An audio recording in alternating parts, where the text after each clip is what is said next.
the first Volvo on the channel. This is the Volvo XC90. It's 2016 and a 66, so it's the current shape. And as I said, it's the first Volvo on the channel, and it's something I've been excited about taking out. I've driven a few Volvos over my time. I've driven a V40, I've driven an S80. The S80 was a couple of months ago. I did 100 miles in that, and it was a really, really comfortable experience. But I remember these XC90 when they first came out, and they were quite disruptive, really. When you look at the shape of them and the styling of them and stuff like that, they're a really, really nice looking thing. And then they're dated now. If you look back on them old XC90s now, there's been facelifts in between, but they are quite a dated looking thing. Caterers just come past. But this new one is just, I mean, it matches in with the rest of the Volvo line, like the new XC40 and the new XC60.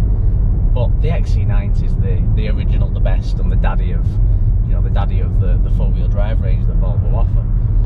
And I think the thing that excites me, I'll go into everything about the car and what it's got, what it's not got, what I'd change, what I wouldn't change as we're driving along. But I think the thing that excites me most about this car is the fact that you feel really, really safe and cocooned and in some sort of bubble. I'd say I've always, as you know if you follow the channel, I'm a big, in fact, if you don't follow the channel, please do subscribe and ring that bell so you get notified of all the new content I drop, because if this video is something that you like, then you'll find a lot more content like this on the channel and lots more to come. Don't forget to smash that like button if you do enjoy the video. But if you are a regular follower of the channel, you'll know I love Range Rovers. I love the L405 Range Rover, full fat style Range Rover, and it's an amazing car, my favourite car. But I'd argue you feel safer in this than you do in a Range Rover. You feel pretty safe on the road in the Range Rover.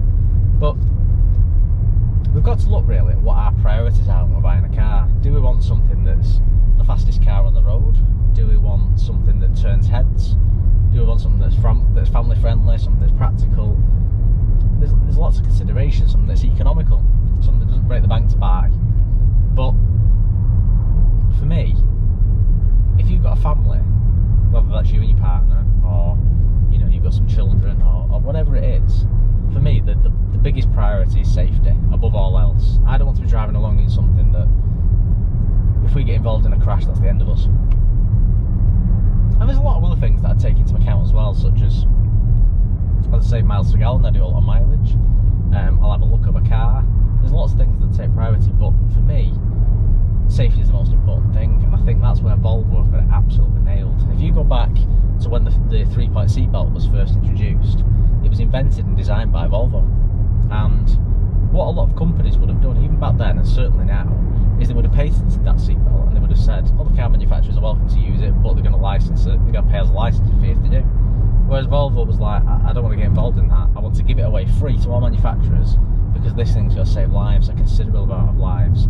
And Volvo actually done an advertising campaign recently, and it's in amongst a lot of YouTube videos, and it shows people's reactions, and it's got actors sort of reading statements of people around the time of the introduction of the first 3-point seatbelt, and it says that people felt that they were having their civil rights taken away from them, and they felt entrapped, and if they was in a crash they'd rather be out of the car than stuck in the car. And it was it was something that really grinded a lot of people's gears. The seatbelt is a violation of human rights.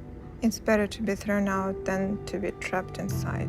And people objected to it, and now it's just the norm. Everyone has a seatbelt on. You get a ticket if you don't. Your car will bing and bong at you if you don't. So it's just become the norm. And sort of my little girl gets in the car, seatbelt on every time she sees me doing that, my girlfriend doing that, and it's just the norm. But they reckon that since the introduction they've saved over 1 million lives. And what they said they want to do now is they're looking at introducing I think the newest cars that are coming out now have got speed restrictors on them. So a lot of cars have the camera like this has got, where it reads the speed signs as you're going along.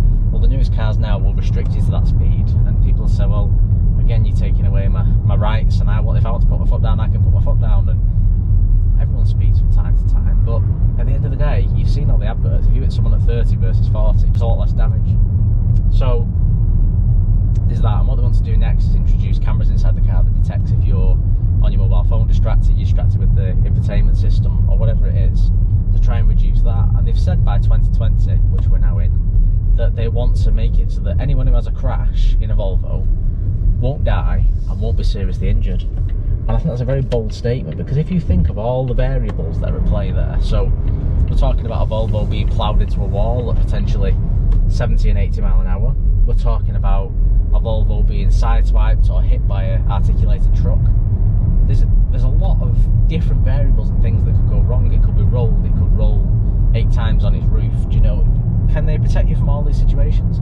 So what I started to do was start to look at some of the crash test figures, and I've been going through the NCAP website, and I know it's a bit geeky and a bit dull and boring to some people, but if you actually go on the NCAP website, it's really, really interesting. So they're the sort of industry for Europe who govern how safe a car is. And you can go on and you can type in any car and it'll tell you a rating out of 5. But they also, and they have the videos on there of the crash test they've done, but they also provide a PDF that you can download and peruse, and it shows how safe it is in every single seat in different styles of crash. So then I started watching videos, and I was watching videos of Volvos ploughing into a wall, and the near side having the impact, and side-on impacts, and where the airbags are, and you've got airbags at your knees, you've got them in front of you, you've got them beside you, they fill the windows at the side of you. They're just... But the other thing I watched was, they did this video with Volvo themselves, and they had something under it, and they sort of flipped and threw the Volvo sideways, and it must have hit its roof 6 or 8 times in this video.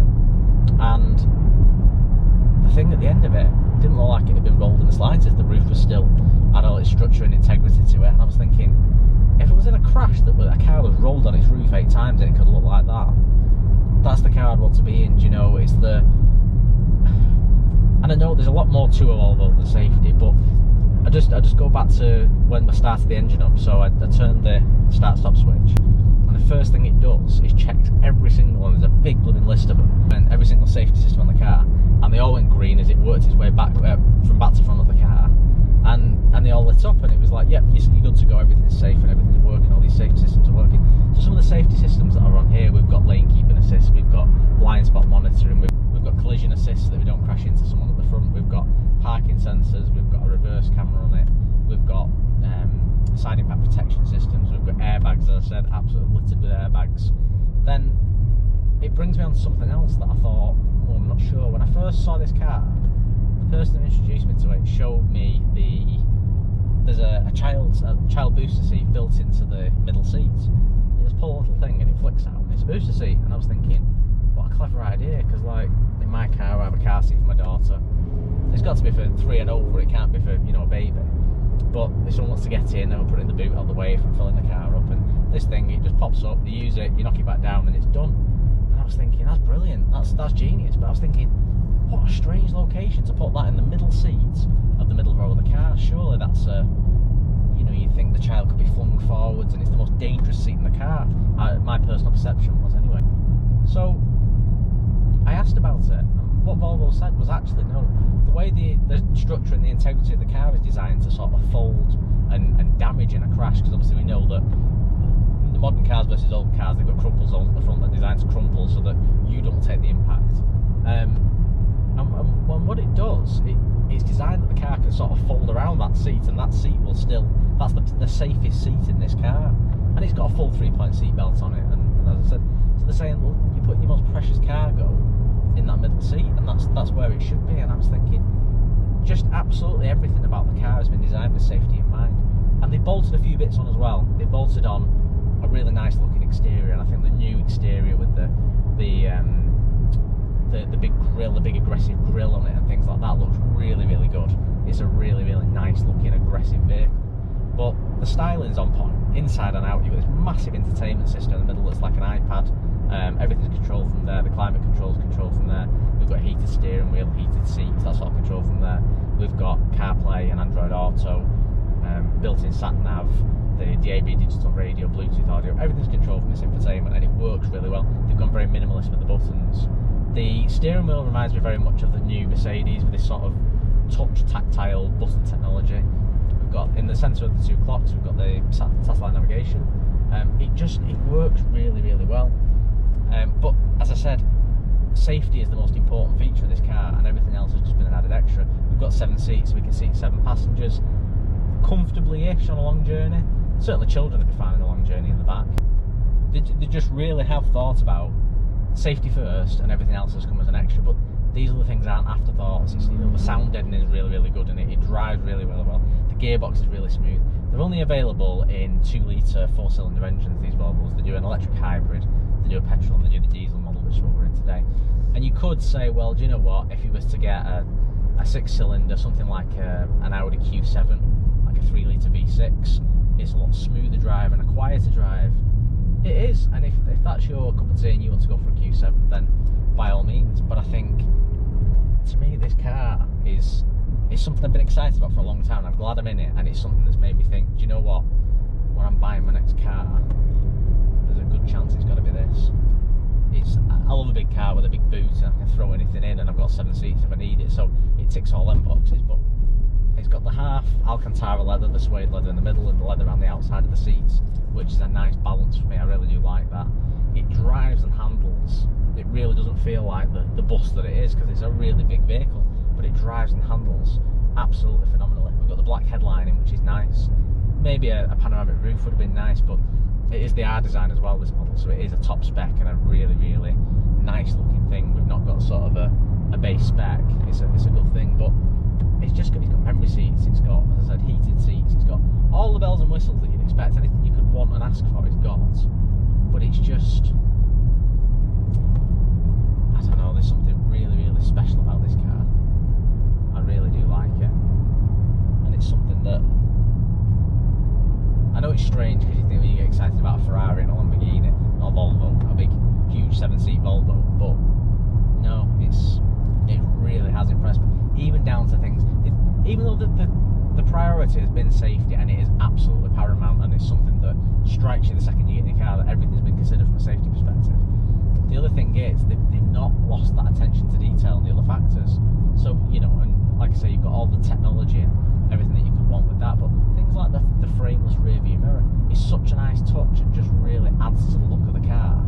And you just think, yeah, they've even thought about that. They've not thought, yeah, we'd stick any rear view mirror in there. We've got a frameless one which looks nice, and it's very, very aesthetically pleasing inside to look round. You've got things like integrated window blinds into the middle row of seats, which is nice. And it really, I know I'm probably a bit over the top about a Volvo, but it really, really is a cool car. The other thing that sort of, going back to the safety aspect, was they sent a car on a track, an XC90 on a track, to go down a bit of a ditch, and it detected that it had gone down a ditch. So they just had a crash test dummy in it, and when it got into the ditch, it hit something that made it raise up in the air and drop back down. So it didn't flip, but it did go in the air and drop back down. And what they said was, as it detected it had gone into a ditch, the seatbelt tightened. So it was to simulate a driver falling asleep and veering off the road. So the seatbelt tightened, which changed the posture of the driver, so they were in this real upright position. And then what it did is the vehicle lifted in the air. These seats, whilst they might feel like it and look like it, they're a bit like a truck seat, and they're very sort of, they've got a suspension system built into them. So what happened was, as it went up in the air, these seats adapted, as it landed, they came down with it. And they said that the problem with that sort of crash and that sort of RTC is that someone could end up with severe spine injuries. But as a result of what this seat does, you don't end up with severe spine injuries. And I was like, they thought of every eventuality and everything that could go wrong, and just sort of put something in to counteract it. I like this as well. I know it sounds, I mean, I like the R design logos on the seats, but I really do like this, because, as you know, Volvos are Swedish. They're from Sweden, and Sweden's very, very proud of Volvo, and Volvo are very proud to be Swedish.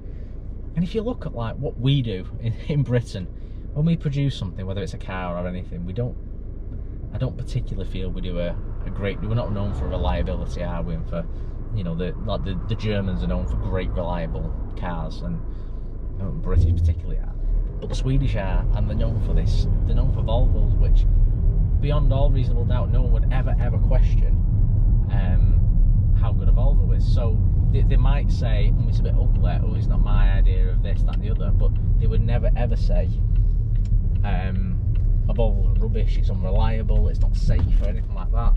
And that's what you've got with this car. And I think they're proud to be Swedish, and Sweden's proud of the Volvo. And they've put this flag on the we don't put a British flag on things we make, or a Great Britain flag, do we? But they've put this flag to say they're proud of being Swedish. Sweden's proud of them, and I just think it's just a little nice touch. I really do like that. I think it's a nice affiliation with the country where they're from. It's got auto hold when you're at lights and junctions and stuff like that. It's also got, you put your foot under the rear bumper, sort of under the first row of Volvo, and the tailgate will lift automatically. It's a powered tailgate up and down, which can be controlled in here with the key fob or whatever. But the first time I experienced that was on the current ship C-Class, and you sort of waved your foot under the rear bumper. You had to get a bit of a knack to it, but once you got used to it, it worked great.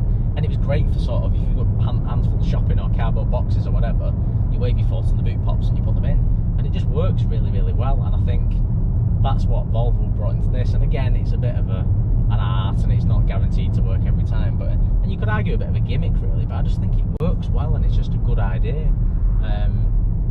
This thing, again, it just feels very, very capable. It's nowhere near as capable off-road. It is a permanent four-wheel drive, but it's nowhere near as capable off-road as something like the Land Rover Defender or the Discovery or even the Range Rover.